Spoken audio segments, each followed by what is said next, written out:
Hello, I'm Graham Undercoat, and welcome to Sounds of the Sixties.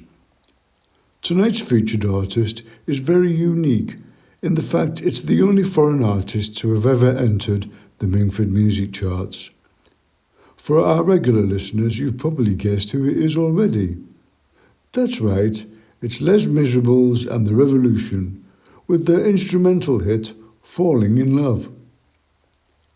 When the song was released on June the 21st in 1967, it came with a lot of controversy, for the song was released here before it was released in Les's home country of France. The French people were angry, and they petitioned the French government to take action against Les. Well, sadly, under a lot of pressure, the French government had no option but to command the French Air Force to bomb Les's house.